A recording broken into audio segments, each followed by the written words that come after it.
Hi guys, we want to revise chapter जो कि एसएलसीएम का है, डिपॉजिटरी चैप्टर।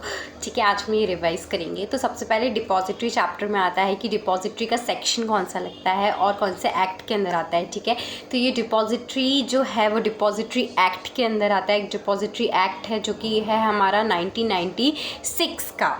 ठीक है, ये डिपॉजिटरी एक्ट 1996 से आया है और इसमें जो रेगुलेशन लगता है वो सेबी का रेगुलेशन लगता है, that is SEBI depository and participants regulation 2018 का, और ये कंपनीज एक्ट 2013 के अंदर भी आता है। ठीक है, तो सबसे पहले आ जाता है टर्म डिपॉजिटरी। डिपॉजिटरी मतलब क्या होता है? डिपॉजिटरी मतलब सिंपलर आप कह सकते हो कि आपकी जो भी सिक्योरिटीज़ हैं उसको आप एक इलेक्ट्रॉनिक फॉर्म में रख रहे हो, जहाँ इलेक्ट्रॉनिक फॉर्म पे हम जो चीज़ उसको प्रोटेक्टेड रख रहे हैं, that is what known as depository. ठीक है, तो डिपॉजिटरी मतलब सिंपली आप अपनी सिक्योरिटीज़ को डीमेट फॉर्म में रख रहे हो, एक अकाउंट में रख रहे हो, और उसको हम क्या बोलेंगे? डिपॉजिटरी बोलेंगे। अच्छा, उस अकाउंट में आप किसके थ्रू रख रहे हो? जिसके थ्रू हम रखते हैं अपनी डिपॉजिटरी को, उसको हम बोलते हैं depository participant. Depository participant actually एक मीडिएटर की तरह काम करता है। बीच का पोर्शन होता है जो कि इन्वेस्टर मतलब आप शेयर होल्डर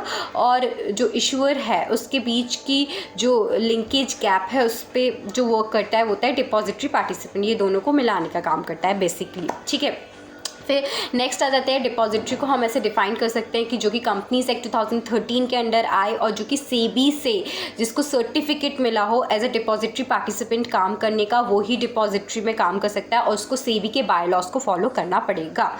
तो ये चीज़ आप वहाँ पर लिख सकते हो। अच्छा, दो ही डिपॉजिटरीज अभी हमारे पास हैं, एक होती है एनडीएसएल, एक होती है CDSL. NDSL is national depository securities limited, और यहाँ पे थोड़ा सा कंफ्यूजन हो जाता है तो वो आप याद रखें। सीडीएसएल में जो आता है वो होता है सेंट्रल डिपॉजिटरी सर्विसेज लिमिटेड, यहाँ पे सर्विसेज है। ठीक है, एंड नेक्स्ट हम बढ़ते हैं कि हम अपनी डिपॉजिटरीज़ को अच्छे से जानते हैं। तो डिपॉजिटरी एक्चुअली डिपॉजिटरी क्यों हम ऐसे ही फिजिकल फॉर्म में क्यों नहीं रख सकते हैं शेयर्स, या क्यों कंटिन्यू ना करें हम उस चीज़ में? तो देखो, डिपॉजिटरी के बहुत सारे फ़ायदे होते हैं। जो डिपॉजिटरी आता है, ठीक है, हम डीमेट फॉर्म में रखते हैं तो हमारी जो बैड डिलीवरी की प्रॉब्लम है, हमारा शेयर सर्टिफिकेट गुम जाता है या टाइम पर हमको मिलता नहीं है शेयर सर्टिफिकेट, है ना, वो चीज़ एलिमिनेट हो जाती है। और एलिमिनेशन हो जाता है कि यदि माइनर की बिहाफ पे हम रखते थे शेयर सर्टिफिकेट तो पहले प्रॉब्लम आती थी, वो चीज़ अब एलिमिनेट हो गई है कि आपको तुरंत डीमेट फॉर्म में तो आप डील कर सकते हो माइनर की बिहाफ पे भी, है ना।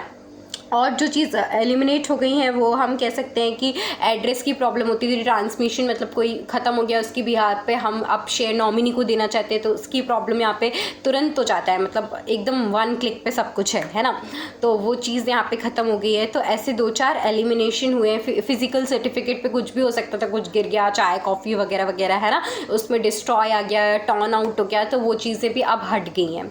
अच्छा, फास्टर डिलीवरी हो गई, हम तुरंत ट्रांसफ़र कर सकते हैं चीज़ें, और जो हमारा बोनस, डिविडेंड या राइट इशू जो कुछ भी है उस सर्टिफिकेट से वो हम क्लियरली हमारे अकाउंट में शो होता है एज ए इलेक्ट्रॉनिक, है ना। इलेक्ट्रॉनिक फिगर है तो वो फिगर की वैल्यू में शो हो जाता है अकाउंट में, तो उसके लिए नया सर्टिफिकेट बनाने की ज़रूरत नहीं है। अच्छा, जो पहले था कि हमको सर्टिफिकेट नए नए बनवाने, उसके लिए हमको ब्रोकरेज पे करना होता था, है ना, ब्रोकर को, अब वो ब्रोकरेज भी नहीं है, तो वो चीज़ भी हमें मतलब ब्रोकरेज ज़्यादा नहीं लगता, एक जेन्युइन ब्रोकरेज है, तो वो चीज़ भी हमें इससे क्या हो रही है, बेनिफिटेड हो रही है। ये तो हो गया हमारी डिपॉजिटरी। अभी डिपॉजिटरी के फंक्शन क्या होते हैं? देखो, फंक्शन ऐसा होता है कि डिपॉजिटरी जो होता है वहाँ पे सबसे पहले तो वो आपका अकाउंट खोलेगा, ठीक है, फिर डीमटेरियलाइजेशन, हम आगे इन टर्म्स को समझेंगे। डीमटेरियलाइजेशन है ना, सेटलमेंट करवाता है, वो आपका एक सिक्योरिटी बैंक की तरह वहाँ पे वो एक्ट कर रहा होता है। ठीक है, अभी जो डिपॉजिटरी है उसके दो मॉडल होते हैं। मॉडल मतलब यहाँ पर कि डिपॉजिटरी एक्चुअली कितनी प्रकार की होती है, हम ऐसे बोल सकते हैं। तो उसके दो मॉडल है जिसके बेसिस पे हम डिपॉजिटरी डिसाइड कर सकते हैं।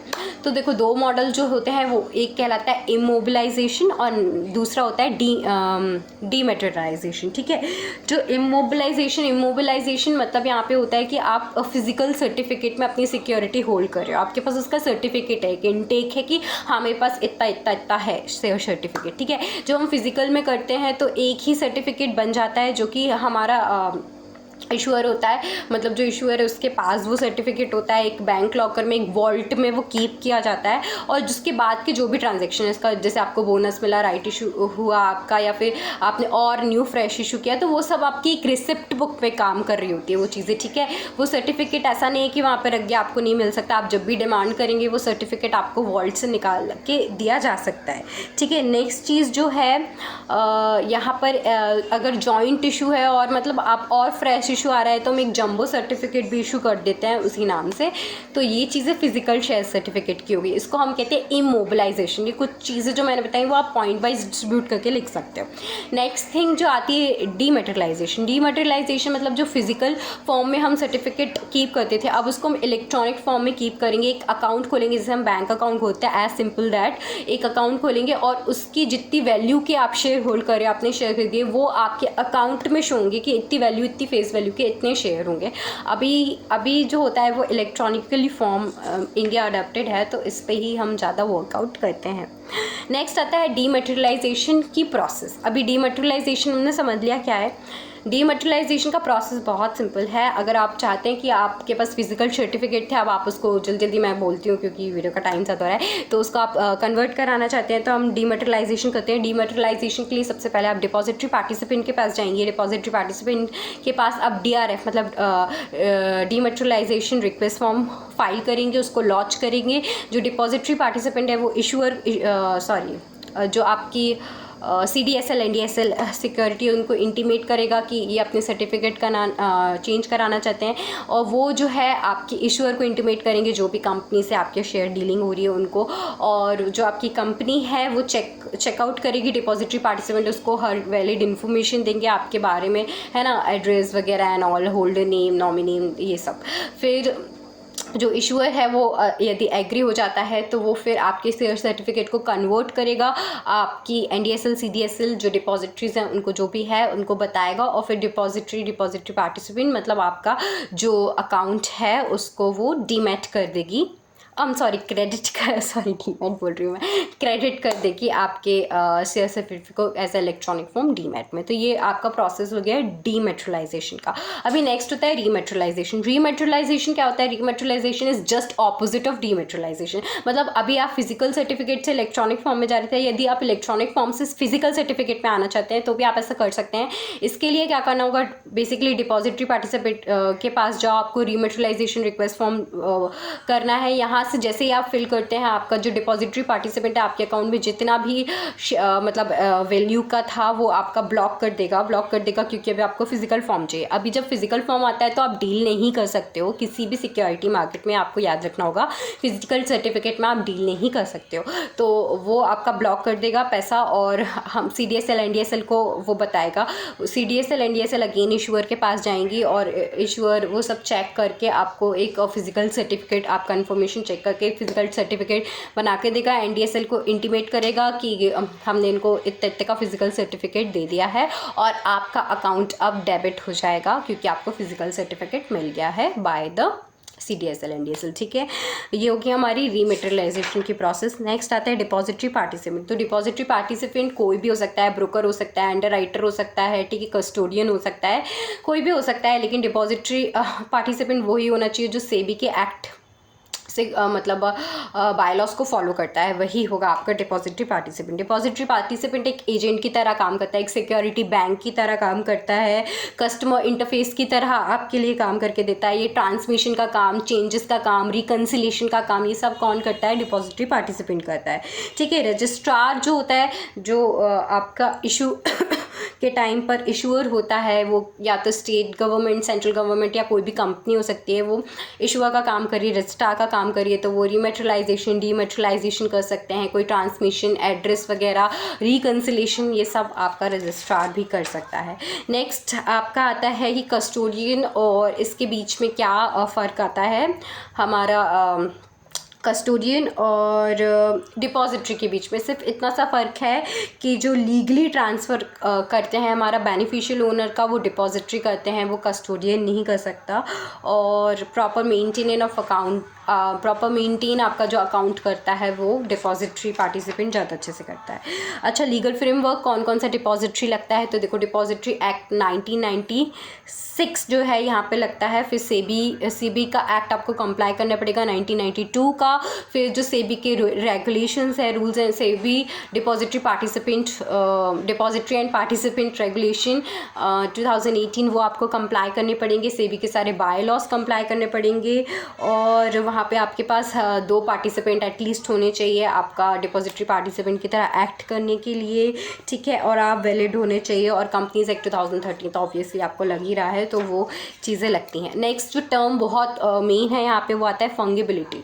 फंजिबिलिटी जो है वो सेक्शन 9 में आता है, अगेन सेक्शन 9 में आता है। तो फंगिबिलिटी मतलब क्या होता है, सेक्शन 9 ये बोलता है कि देखो शेयर सर्टिफिकेट आपका वंस आपको दूसरा सर्टिफिकेट चाहिए, कुछ भी हो जाता है आपके ओल्ड प्रीवियस सर्टिफिकेट को आप दूसरा चाहते हैं तो आपको दूसरा मिल जाएगा, लेकिन एक इंटरचेंजेबिलिटी जो होती है वो सेम आपकी वैल्यू में हो सकती है, लेकिन सेम नंबर आपको मिले ये कुछ भी कंफर्म नहीं होता है। तो इन्वेस्टर को सेम नंबर वो एक्सेप्ट करता है एज अ प्रीवियस वन, तो वो यहाँ पर नहीं होता। ये सेम एज है कि जैसे आप मनी लेते हो तो 100 रुपीज़ आप चाहते हो कि एक्सचेंज में मिले और सेम मतलब नंबर होता है ना, यूनिक नंबर, वही आपको सेम मिल जाए तो वो नहीं हो सकता। आपको वैल्यू सेम मिल जाएगी but number can be different. तो यहाँ पे हर चीज़ क्या होती है, फंगिबल होती है, जिसका ओन यूनिक डिस्टिंक्ट नंबर होता है वो सेम नहीं मिल सकता है, लेकिन हाँ सेम वैल्यू आपको मिल जाएगी। तो आपको सिर्फ यही लिखना है, करेंसी वाला आप इसमें एग्जाम्पल दे सकते हो, बस बाकी सब तो सेम है। अच्छा, पेनल्टीज़ जो भी हैं वो हम अभी डिस्कस नहीं करेंगे, that should be in the end section, तो एक पूरा पेनल्टी का हम वहाँ पे बना लेंगे। नेक्स्ट जो यहाँ पे ऑडिट रिपोर्ट, को करेंट रिपोर्ट और इंटरनल रिपोर्ट जो भी हैं इनके देखो सेक्शंस हैं और वो थोड़ा सा उसमें क्या है कि सीरीज़ है 5 करोड़ और ये सब, तो इसका एक छोटा सा शार्ट फॉर्म में करेंगे बिकॉज यहाँ पे ये चीज़ बहुत इंपॉर्टेंट हो जाती है, तो हम यहाँ पे डिस्कस नहीं करेंगे इसको, ठीक है। और लास्ट में जो आता है आपका होता है रोल ऑफ कंपनी सेक्रेटरी का डिपॉजिटरी में क्या रोल है।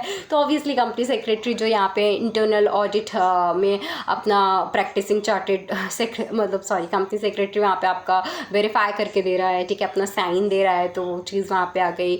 सेम ऐसा इंटरनल ऑडिट में है, कोकरेंट ऑडिट में है। अच्छा, कोई भी चीज़ जो सेबी से होती है तो वहाँ पे आपको कोई भी इशू आता है, प्रॉब्लम आता है, तो आप सेट के पास जाते हो है ना अपील करने, तो वहाँ पे भी आपका ऐसा रिप्रेजेंटेटिव कौन जाएगा, कंपनी सेक्रेटरी जाएगा। रिकन्सिलेशन यदि आपको कोई चेंज चाहिए है तो वो भी वेरीफाई करके आपको कंपनी सेक्रेटरी देगा, क्योंकि कंपनी से एक्ट लग रहा है। तो ये सारे जो हो गए वो हो गए हमारे role as a company secretary के। अच्छा, कोई भी चीज़ जो यहाँ पे लेफ्ट रह गई हो तो मैं एक बार चेक कर लेती हूँ बुक को, क्योंकि आप मुझे बुक देखनी पड़ेगी है ना। तो एक बार हम देख लेते हैं। सिर्फ मैंने ऑडिट छोड़ा है, यहाँ पे पेनल्टी छोड़ा हुआ है, बाकी आई डोंट थिंक सो कि कुछ भी यहाँ पर बचा हुआ है। ओके, यहाँ पे हर चीज़ हो गई है, ठीक है। तो बस इतना ही था इस सेशन में, मिलते हैं नेक्स्ट रिवीजन वीडियो में। यदि आपको अच्छा लगे, एक्चुअली मैं क्या करती हूँ कि मेरे को जो भी रिवाइज़ करना होता है मैं वीडियो में रिकॉर्ड करती हूँ, क्योंकि फिर रिवीजन बुक का टफ हो जाता है वापस बुक से पढ़ना मेरे लिए पर्सनली। तो मैं अपना वीडियो देखती हूँ, मुझे वीडियोज़ देखने में अच्छा लगता है, अपना सुनने में, और उससे वापस रिवीजन पूरा चैप्टर हो जाता है। तो ये मेरा ट्रिक है, इसलिए मैं शेयर भी कर देती हूँ फ़ोन में, क्यों स्टोरेज भरना है है ना। आपको अच्छा लगे तो फॉलो करिए, इससे सीखिए, मुझे अपनी गलतियाँ ज़रूर बताएं, सब्सक्राइब टू माय चैनल। मिलते हैं नेक्स्ट वीडियो में, तब तक के लिए बाय बाय